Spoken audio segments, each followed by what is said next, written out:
Greetings and blessings to you. Happy Tuesday. Welcome to the Spiritual Love Circle. I am your circle facilitator, Giovanna, the Spiritual Love Healer. This is a sacred space that is free of judgment and it's full of love and support. So I am a spiritual healer, a coach, and a guide.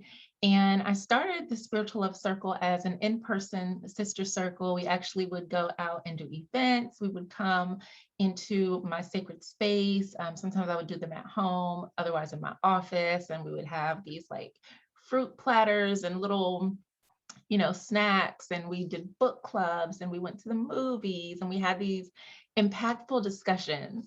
And this is a virtual format of this. And the first iteration was actually called the Love Line. And it was a phone call where we would just dial in and talk, which was also a lot of fun.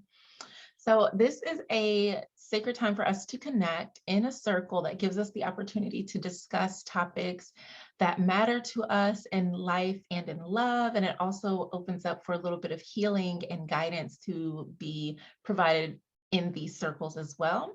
So I do ask that all information shared in the circle stays in the circle just to respect everyone's privacy. I do record the sessions. The recordings are only available in my private Facebook group, Abundantly Ever After, so that we can continue the conversation and to give people that aren't able to watch it a chance to watch the recording in still another sacred container. Tonight's topic is all about healing, specifically healing after heartache, heartbreak, or loss. Normally, when we hear those words like heartache or heartbreak, it's usually in connection to a romantic relationship. However, significant loss of any kind can cause you to feel that angst, that heartbreak. So if you need to, definitely grab a pen, something to write on, a notebook, a journal, because you might want to take notes. Sometimes I also have like journaling prompts, or I'll, give a exercise for us as we progress. My apologies. I have had a very weird sleep schedule. If you're on my mailing list, and I kind of talked about that, the other day, that sleep has just been really, really weird. But it's been better. I did get some good rest last night. I think I just need another night or two of good deep sleep, and I will be 120% back to normal. So before I like to begin, I do want to share these sacred agreements of what this time in the Spiritual Love Circle is all about. So again, this circle is a space for all voices to be heard. It's a place for growth, healing, expansion, and abundance. It is a sacred and safe space for you to be open and to share your experience, your perspective, your thoughts, your comments. And it is, again, it's free of judgment because we are all mirrors reflecting off of one another. So, and again, just to reiterate, I do ask that all information that's discussed or shared within the circle, that it stays here to respect everyone's privacy. And again, I don't make these recordings public. They only appear in my sacred container, the Abundantly Ever After Facebook group. And I'll be sure to give you a link so that you can join me there if you choose. So now we are going to do a a quick connection exercise just for us to get centered and present and really to be within a circle with each other. So I want to invite you to step fully into the Spiritual Love Circle with the intent of having an open heart and an open mind. And I want you to close your eyes and just connect with your heart space. I like to place my hands over my heart, and we're going to take 3 deep breaths in and out together. So just breathe in and out. Let's take another deep breath in.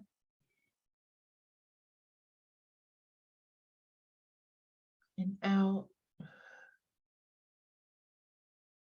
And one more deep breath in. and out.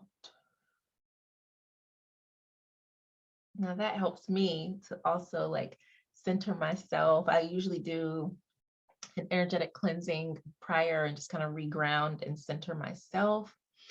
But it just really helps to take those breaths together. And I want you to now visualize a beautiful pink bubble of light just radiating out of your heart space and see it expanding to surround your body. So you're kind of like in this egg or cocoon of pink energy. And as you just continue breathing normally, I want you to feel that love just expanding within you and all around you, and feel that sense of peace that washes over you. You may want to expand that pink energy throughout your room or throughout your home, just sending that loving, peaceful energy all into your personal space. And then go ahead and take a few more breaths, just sitting in that peaceful energy, that loving energy.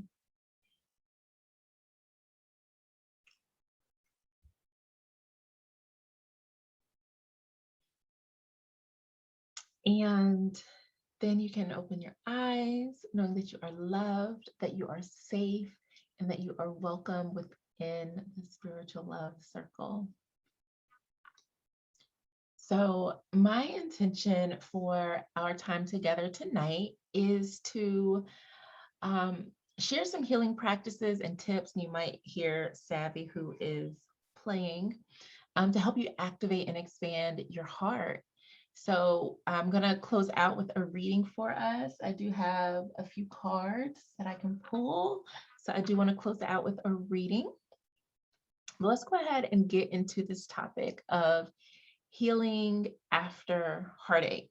So again, heartache can be caused by any number of events, situations, or circumstances. Most commonly, when we think about heartbreak, it's in relation to an intimate relationship that maybe did not go well, right? So the feelings that you feel after a loss or traumatic experience are absolutely real and valid. And I remember I was in another circle as part of a yoga class that I was a part of. And one of the girls there was saying that, you know, she had this experience with someone that she had went on a couple of dates with and invited him home, and he got a little crazy. And, you know, she was scared and she was beating herself up like, man, like, how could I put myself in that situation? I'm so stupid.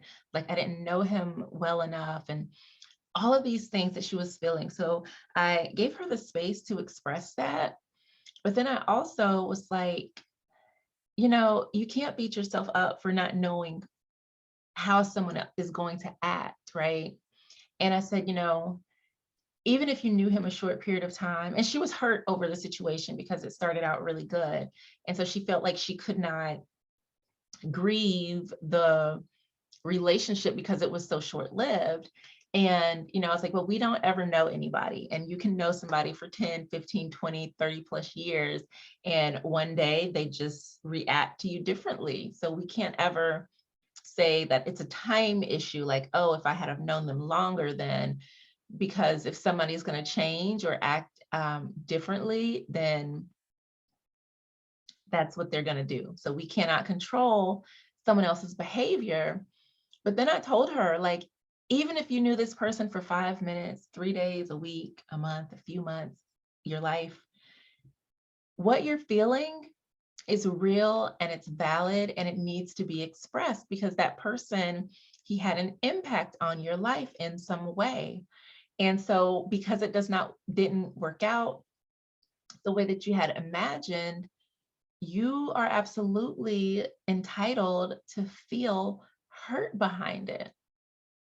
And maybe it's not quote unquote heartbreak in the sense that we think of it, but it's still a loss and there's still the grieving process. And that's really what, you know, heartbreak is, a grieving, and it's usually intertwined with other things. There's usually maybe some betrayal or deception But grief is definitely a hallmark thing where you're like it just didn't work out, and that's painful. And so we have to create space for us to process our feelings because they are real and they are valid. And what's important is that we need safe spaces to process. I know what it is like when we don't have safe spaces to process, which is one reason why I'm so big on hosting these healing circles, because I didn't always have a safe place to process how I feel. And even now, because people are like, oh, well, you're a spiritual healer and you're a coach, you should know all of these things. So it's like I can't always be like, hey, like, I'm having a bad day, or this relationship is just not going the way that I want it. Because people will be like, oh, well, just use your intuition, and well, you should have known that would have happened. And it's like, can I have space to just be human and not be in my work sometimes? So sometimes I want to take off the role of healer, off the role of coach, and just be in my feelings, because what happens is if I don't do that, or if anyone's not doing that, then we're not truly aware of how we're feeling or what's going on with us. And that's how we can sometimes just stuff things down. And I don't know if you've heard of like the shadow self. We push things so far away that it's just sitting in a dusty closet in the back of our mind, where we think because it's, out of sight, out of mind, but in reality, it's playing a script over and over in our minds. And that shows up in our actions and our behaviors and our habits and how we automatically respond in situations. So it's very, very, very, very important that you have a safe space to process whatever you're feeling, whether it is with a coach or a healer, whether it's with a therapist, a trusted mentor, a trusted friend, um, a group. Like there's lots of support groups and things like that. But the key is that you have to be able to process what you're feeling.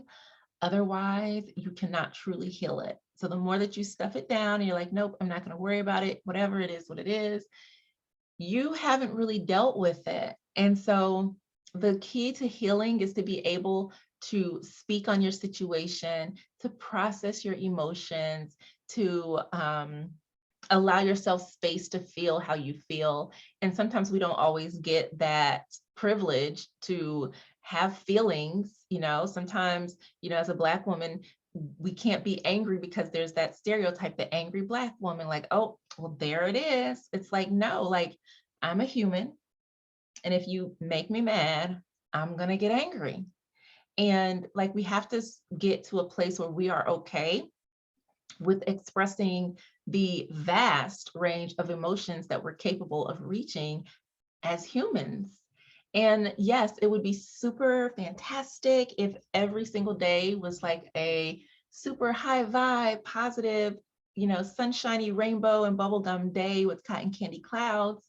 Unfortunately, it is not always like that. And even if I am in, a good, positive, like high vibrational state, I'm really, aligned and feeling great, something can still happen that's going to like knock me off my game. And it's going to be like, dang, that sucks. Like, I didn't want to experience this, but this is where we are. So let me figure out how I can move through this and like figure out, okay, well, why am I feeling this way? What was the cause? What can I do to prevent, myself from getting hurt again? How can I go about my relationships differently? What can I learn in this situation? And that's how I like to kind of break things down. I highly recommend journaling.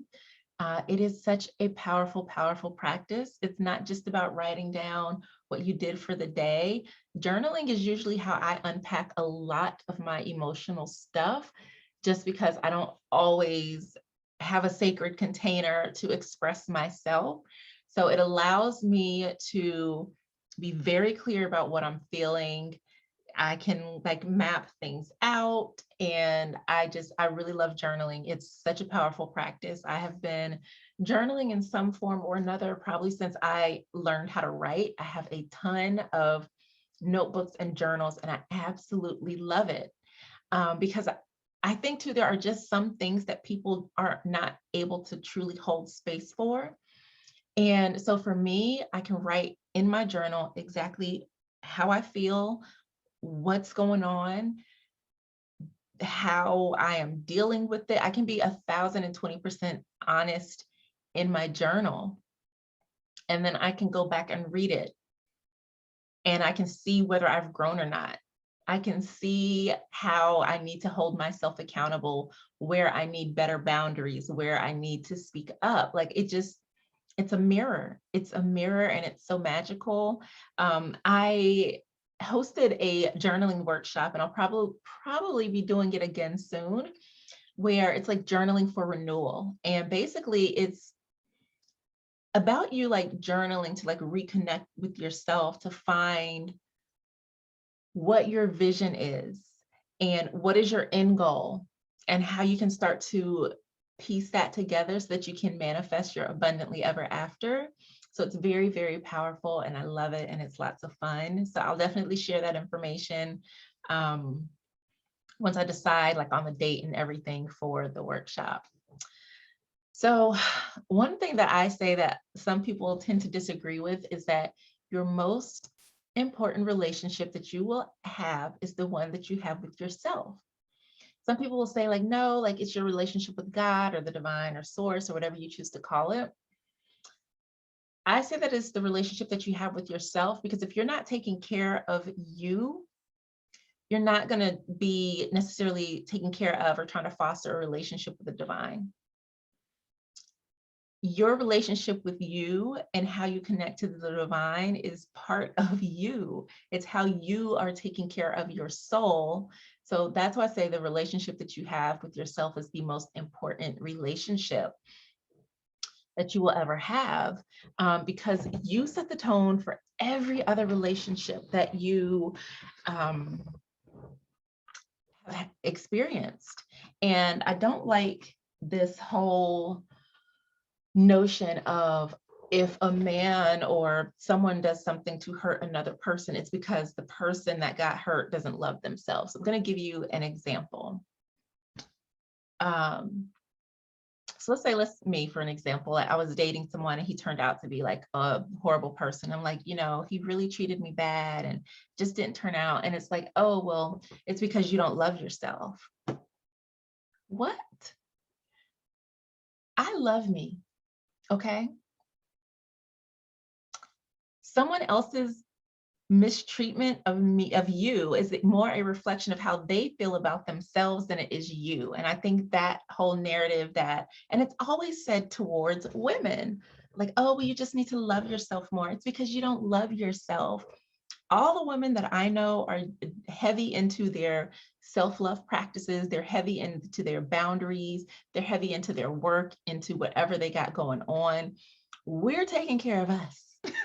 Okay. And so I feel like it does relationships a great disservice when a lot of the blame for poor relationship skills is placed on women, because we're always trying to like fix ourselves. And I forget where I heard that at the first time, but excuse me, especially when I was younger, I used to think that something was wrong with me. Like, oh my gosh, I attracted this person because I don't love myself, or I attracted this person because I'm not, on a high enough vibration. Here's the thing, and this I think is something that's like a key healing piece for a lot of women, because I see women spiral out and they're like, well, I can't date because I got to work on myself. I need to love myself more. And I'm like, you can work on yourself and you can date. But here's the thing. If someone, hold on, I just lost my thought. Where was I going with that?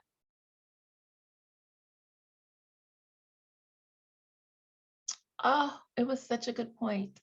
I will come back because I know it's going to come back. But if someone is mistreating you, it's not because you don't love yourself. There's my point. So, right, the world that we live in is large. There are billions of people, correct? You can love yourself 1,000%, be super confident, smart, all of that, be a 10, a 20, whatever, however you want to rate yourself. And you're going to meet not shit people. That's just the fact. It doesn't matter how high vibration you are, how intuitive you are, how smart you are, how many degrees you have, the type of car you have.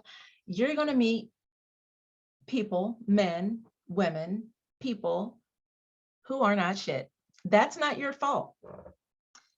You may or may not make the best choices. And do I let this person into my life? Or maybe at the first sign of a red flag, like just like, oh, well, maybe we can, work that out. Or that's a little bit different, but that's still not your fault. However, what it is that at that first sign of boundaries being overstepped, red flags flying, how you choose to act. And even that doesn't mean that you don't love yourself. Maybe you just need support in better connecting in relationships. So I just want to like sever that connection between bad relationships and lack of self-love, because that's not always the case. And of course, there are times where, someone is lacking in self-esteem. They are lacking in self-love. But again, that's not always the case. So one of the questions that, before I jump on that, so when we talk about the relationship you have with yourself being the most important, it's about you being able to also focus on yourself. When you are getting out of a relationship, when you're getting, through some sort of grief, heartache, or loss, it's important to like kind of refocus on you. So you ask, like, what do I need? What do I need in this moment? What is going to help me get through the next minute, the next 5 minutes, the next 10 minutes, the next 30 minutes, the next hour, day, week, month, whatever. Sometimes the pain, the grief that you're feeling is so deep that you can only focus on like the next minute, the next 5 minutes. I know, because I have been there. And sometimes it's like, okay, I just got to breathe. I'll just sit and breathe for a minute. It's like, okay, I made it through another minute. The world is still spinning. What can I do now to like really nurture and take care of myself? Do I need a nap? Do I need to have a conversation with somebody? Is there something that I need to learn? Is there something that I can do that's going to uplift my spirit? I have some amazing books. One of my favorites is a devotional by Iyanla Vanzant. I love her book, Until Today is one of them. Like all of her books are amazing. And that's a book that I know I can go to for some soul food. So if ever like I wake up one morning and I'm just like, I'll pull that book off the shelf. And I've had it so long that it's falling apart, but it is my favorite book and I treasure it. It's one of the few that did not get packed away. A lot of my things are in storage, but I made sure that I kept that book in particular out. Another one is Course in Miracles. I think I have that one out. And of course, there are some verses in my Bible that always are just like, yes, thank you. So yeah, like you just have to figure out what is it that you need. And especially like in looking at the heartache through the lens of a relationship, one of the questions I would ask is, what parts of yourself did you let go of as a result of you being hurt or feeling heartbroken or experiencing this loss? And that's something I think too, because that we don't necessarily think of or really look into. And I'm going to sip some water.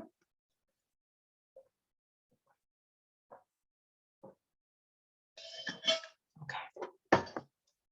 Ooh, I needed that because my voice was starting to do that. So like if you start to think about what parts of yourself you let go of, and how can you start to reclaim those things? Another thing you can do is make a list of like, what did I used to really love doing when I was younger or even back in childhood? And why am I not doing those things? How can I bring them back into my life now? One of the things that I used to love, especially as a child, like I was fascinated with photography and art as a child. I knew I wanted to like paint and learn how to work a camera and all of those things. But as a child, I loved writing.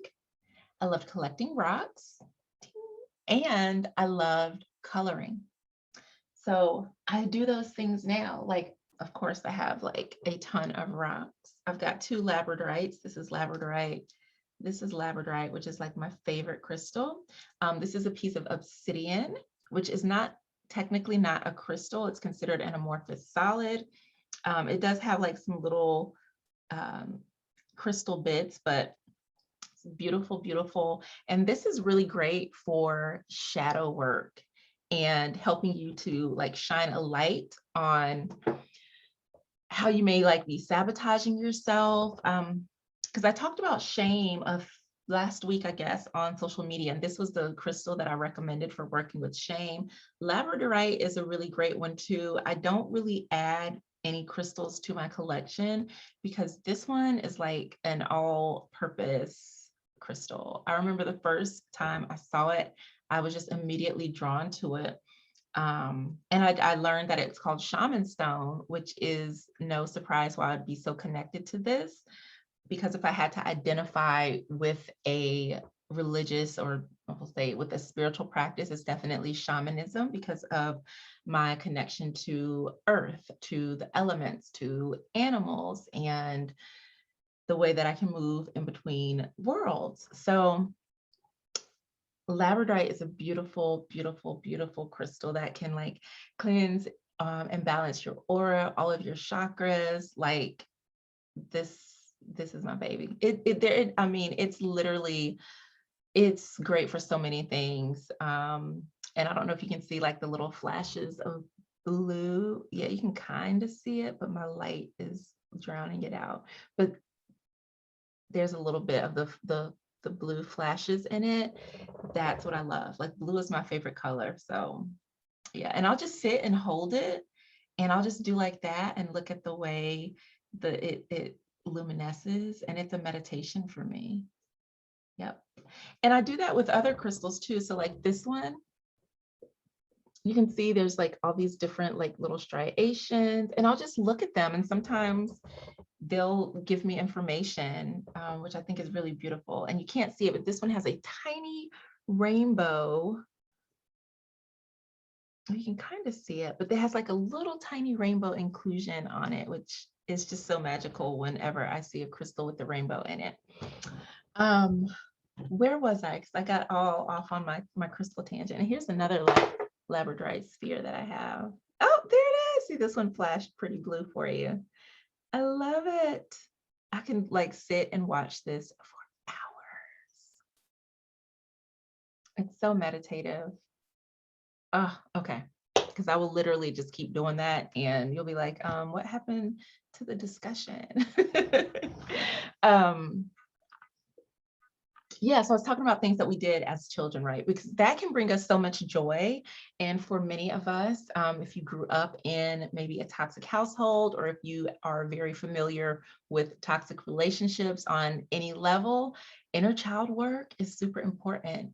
And some simple ways to do that without it being like quote unquote work is to engage the things that you loved as a child. So for me, that's like art, that's painting, that's coloring. And I'm not trying to make any like Van Gogh pieces. I do love abstract art, and I have sold art pieces in the past. And I also loved creating greeting cards and scrapbooking and taking pictures so I can let my inner child play by allowing her to color, to paint, to take pictures, to get excited when we see a bunny hopping outside. Yes, I am almost 40, and I'll be like, oh, look, it's a bunny. I do that proudly. And I still get excited when I find feathers. Where is my, oh, I found this baby a couple weeks ago. This is probably the largest feather that I have found. And it was so beautiful that I came across it. I'm so grateful for it. Feathers are super special. I have a bunch of feathers from like when I just go out. This one's from a blue jay. You can see the blue there. I told you I love blue. First it would be, I would find a lot of cardinal feathers, but then I started finding a bunch of blue jay feathers. And yeah, so here is another little blue feather that I found the same day that I found this, but this one I found during the day, and this one I found at night. It's beautiful, beautiful feathers. So little things like that, like, and I'm sure you saw me like get like excited. Another thing that excites me are cards, oracle and tarot cards.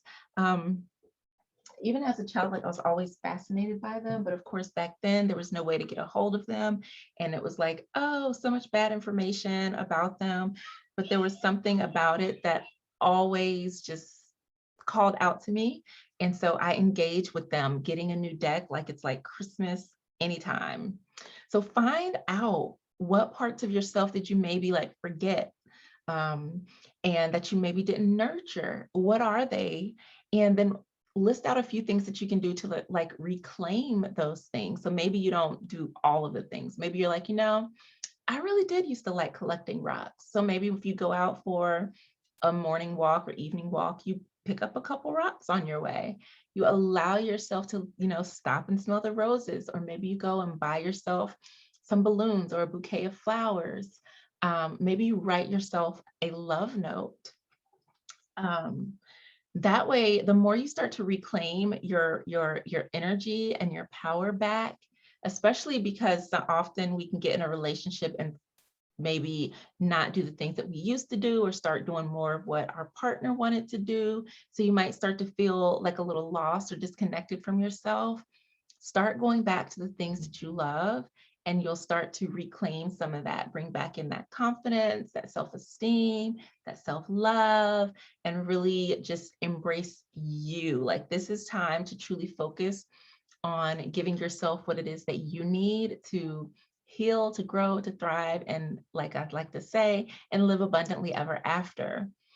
So another aspect of this is releasing the I'll say the bad, right? The negative energy, the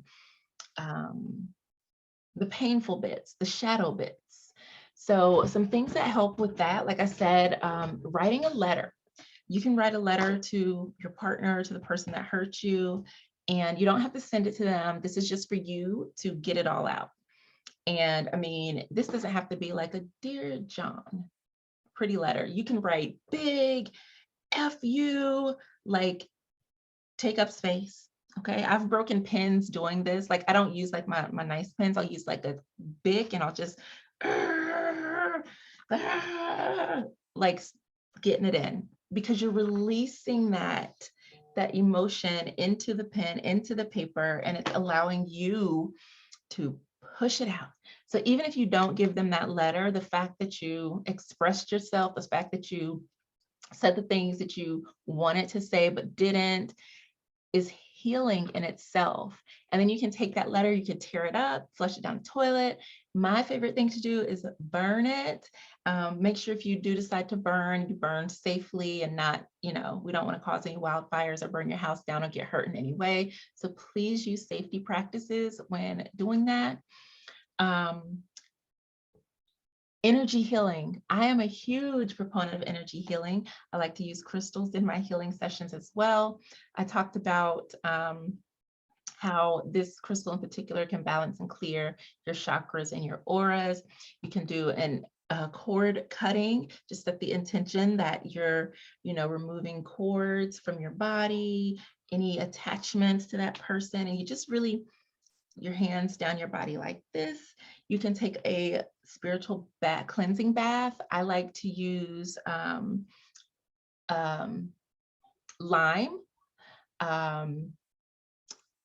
Why am I drawing a blank? Sea salt, lime. I usually like to put some essential oils in there.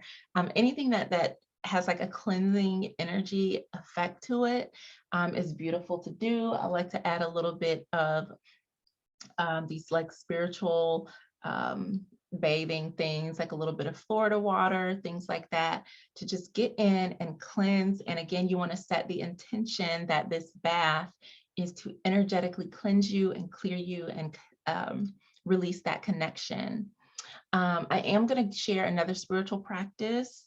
Another thing that you can do again is like, okay, what did this experience teach me? Like, yes, it was shitty. It did not feel good. I did not like it. But what can I take away from this situation that may serve me in the long run? And maybe it's just like, well, it taught me to start picking up rocks again because that brings me joy. Or maybe it's like, wow, like I really learned that when I see that first red flag to like get up out of there. So it just depends on you. And again, like this is not an overnight thing. One moment.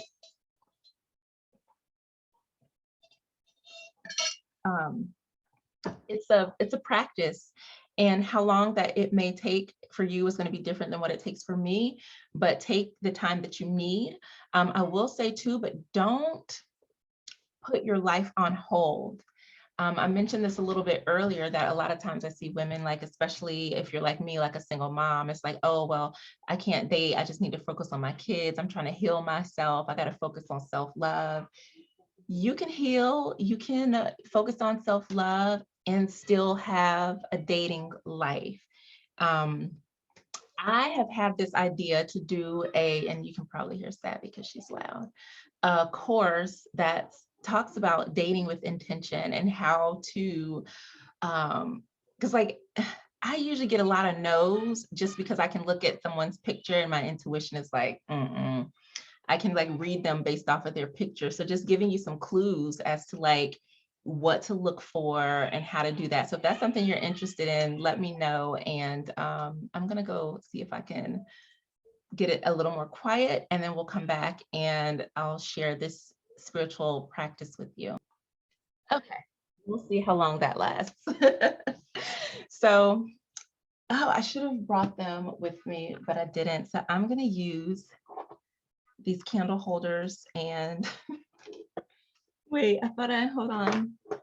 I thought I had some string. I must have moved it. Okay, so what you will need for this exercise is 2 candles. I'm gonna just have my candle holders, and you'll need a string to tie them together.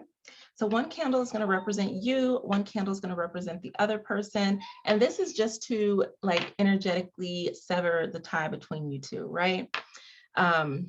And you can also do this for a situation. So you can use a candle for yourself, a candle for the situation that you experience. Let's say if you I don't know, had a speaking engagement and you felt really embarrassed and maybe didn't do your best, you can like, instead of holding on to it and letting that like be the epic speaking memory that you carry forth forever, you can do this to like release that situation. You can also use this practice. It doesn't have to be something that recently happened. You can use it for something that happened in your past. So maybe, I don't know, if you were 8 and Johnny pushed you down and you skinned your knee and you just were so embarrassed or whatever, you can go back and it's like, you know what, I don't want to carry that shame or that pain or whatever anymore. So I'm going to release that situation. So you're going to have your candles. And of course, you want to be very mindful, use, candle holders, whatever. Don't burn anything down. You be safe when you do any practices like this using, fire. But you're gonna have I can't do this with one hand. So you're gonna have the candles, you're gonna tie them together. So you're gonna wrap, maybe I'll use my finger. So you'll wrap the cord around your finger, maybe put a little knot, and then you'll wrap the cord around the other candle, and then you're gonna set them both, you're gonna light them both. As you light it, you can either meditate on what it is that you would like the outcome to be. Like, maybe you have a chant, I release myself from this connection. I release myself from this connection. I am released from this connection. Or you can, pray. You can write a letter about, what you want going forward now that you are freed from this connection. What type of love do you want to call in? What type of experience do you want to call in for yourself? And then just, release the situation, saying anything that you need to get off your chest. You'll let the candles burn, and eventually the string will light and it's done. And I like to let the candle burn out and just, not seeing any ill intentions towards the other person, but I'm just, separating myself from them. So recap. And then I'll do a quick reading for healing heartache. So remember that however you are feeling is valid, and allow yourself space to process your feelings in a safe and healthy way. I cannot begin to tell you how many people do process their feelings, but they do so in a unsafe and unhealthy way. Do it in a safe space. That is maybe your best friend, your mom, another trusted, family figure, a therapist. Maybe it's alone in your room, you're like screaming, or you're working with a healer like myself. I would not recommend using social media as your safe space, or, judgmental family or friends, those fake friends, or venting to his people. That's probably not a safe space. Make sure that you're integrating holistic self-loving practices that nurture your mind, your body, your soul, and your money. Sometimes we can be like, I don't feel good, I'm going shopping, which is cool. But if you keep doing it and then you max out your card, that's not cool. Or you're feeling so down that you're not able to get to work. That's not cool either. You also want to explore ways to reclaim or recreate yourself through some of the practices that we talked about. And you also want to make sure that you have the right support around you. That right there is so crucial. Again, like, I know what it's like not to have support, or you think you have support and you just, make sure that you have the right people around you to support you. If they are not the right people, I would not divulge a whole lot of information to them about what you're experiencing. Some people like to feed off of drama, and some people enjoy seeing people in pain. So just be mindful of that. Make sure that the friends and people that you are leaning on for support are actually able to truly support you. So next week, October 19th, we'll be back here in the Spiritual Love Circle. We are going to be talking about what is abundantly ever after. I cannot wait. That is like one of my favorite topics. And don't forget that we can continue this conversation about healing heartache in the Abundantly Ever After Facebook group. So I said that I was going to do a reading around healing heartache. So here it is. I was like, where are my cards? Where are they? So, okay, really funny. This card was out because I pulled it yesterday. And this is about soul forgiveness. Soul forgiveness, I think, is important for this conversation, because in a unhealthy or in a relationship that ends, it's important that often when we think about forgiveness, we think that it's condoning behavior or letting somebody get away with something, and it's not. Forgiveness actually sets you free. It helps you to reclaim your energy, to reclaim your power, and it allows you to move forward from a situation versus reliving it over and over again. In a lot of ancient cultures and indigenous cultures, forgiveness was seen as a spiritual act. The concept of healing circles is an ancient indigenous practice that was used in many, many cultures around the world. And part of the purpose was so that people who had grievances could come forward and work things out, so that they're not walking around like, Susie stole an egg from my chicken and I want it back. So they come forward, they talk about the situation, and whatever happens, happens, but both people walk away with peace. So it's about healing, allowing yourself to heal. And it's so fun. I feel like the two courses need to come back. The intentional dating course, oh my gosh, all these cards are trying to fall out.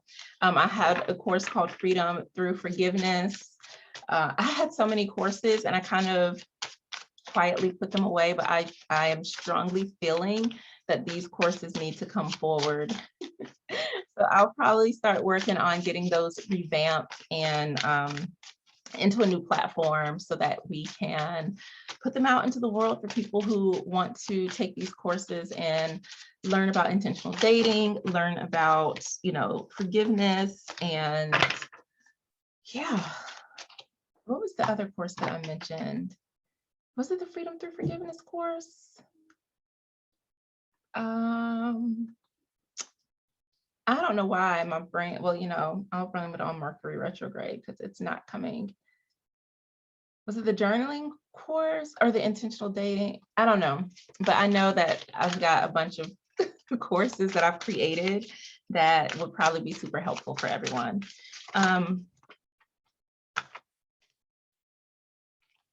Before I pull these cards, I want to pull another oracle for us.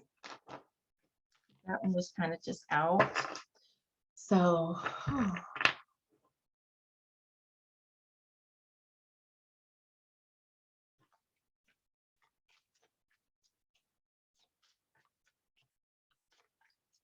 it would be so appropriate if the soul forgiveness card from Goddess Mboku comes back out. I need to drink more water. Oops. Rage. Oh, yes. This. Oops. Rage. This is Goddess Medusa, and this is so perfect because remember I was talking about however you're feeling is valid.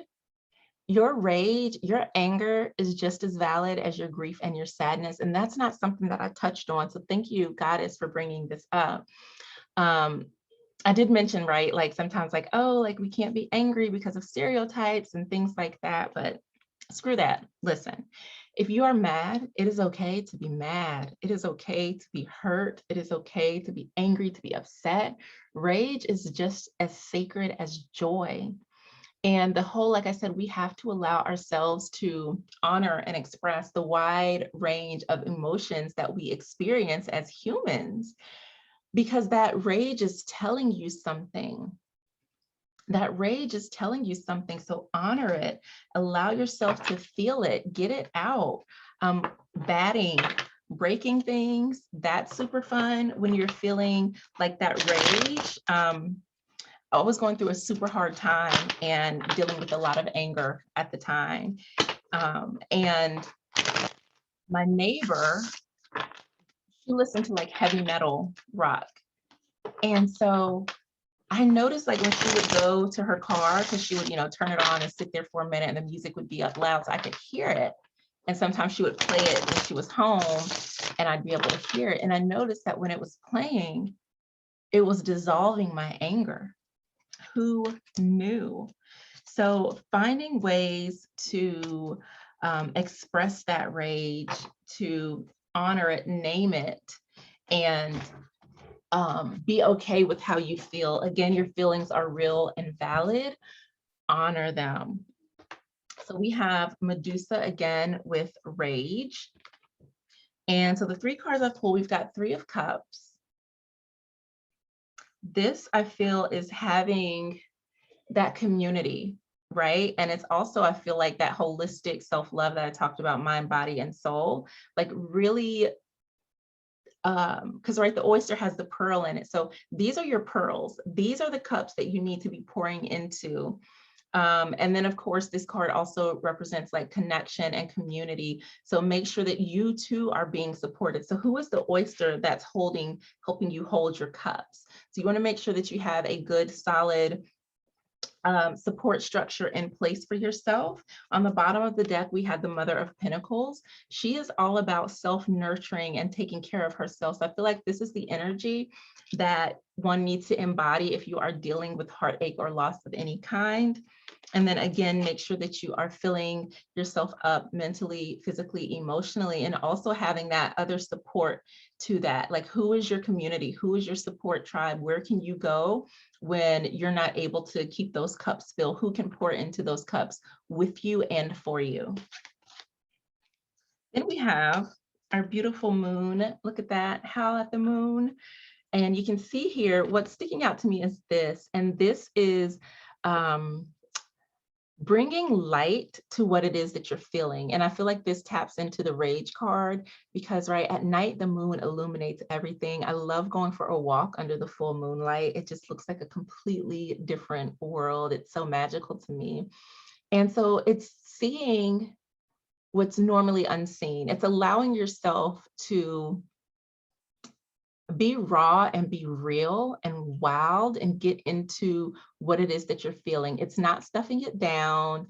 It's like when the doors, doors close, lights off, and I'm in my bed by myself, what am I feeling? It's shining light on that and it's doing something about it. It's uncovering like, okay, how do I really feel?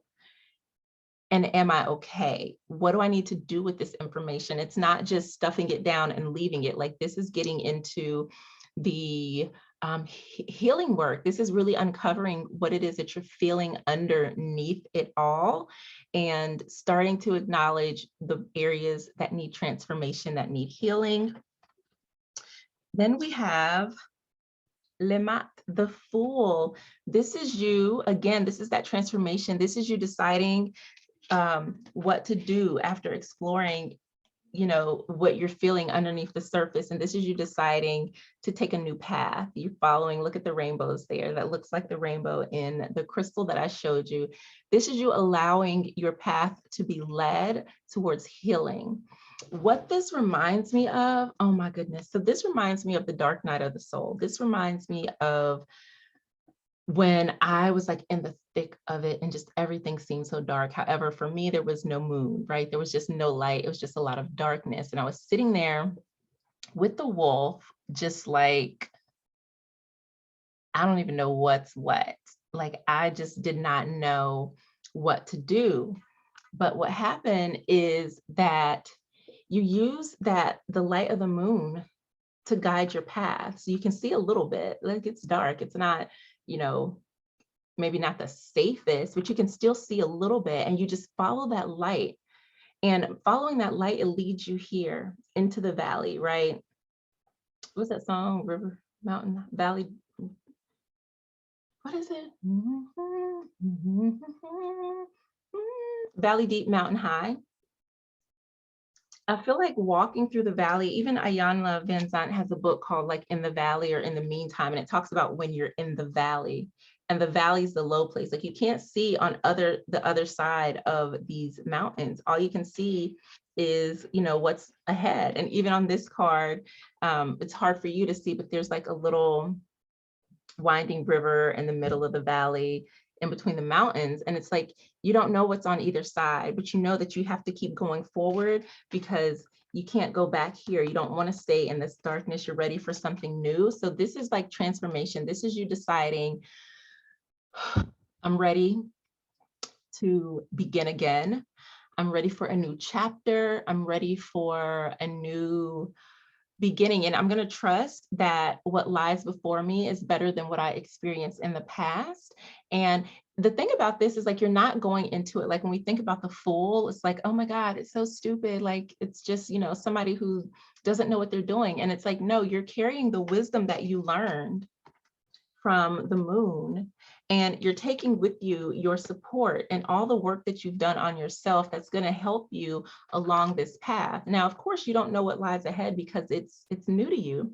You're going to have to step outside of your comfort zone. You're going to have to test, the things that you learned about yourself in here as you go along this new path. So this time around, if you meet someone and you see that red flag, you're probably going to move a little different. You're not going to be like, oh, well, maybe we can work. You're going to be like, yeah, no, that's a non-negotiable and I'm out. So this was a beautiful journey in these cards towards healing. And it starts with you taking care of yourself, mind, body, and soul, and making sure that you have a supportive community around you who can also pour into you as well. So that was beautiful. And I hope that reading was helpful to you. If you are in a space where you are needing healing, whenever you're seeing this message is for you. So this has been an absolute joy and pleasure. I love connecting with you in this space. And I also want to invite you to book a free consultation call with me at spirituallovesanctuary.com. www.heartache.com/connection. And you can find out how I can support you in your personal healing growth so that you can live abundantly ever after. I am so grateful and honored to have spent this time with you. Good night, beautiful, abundant soul.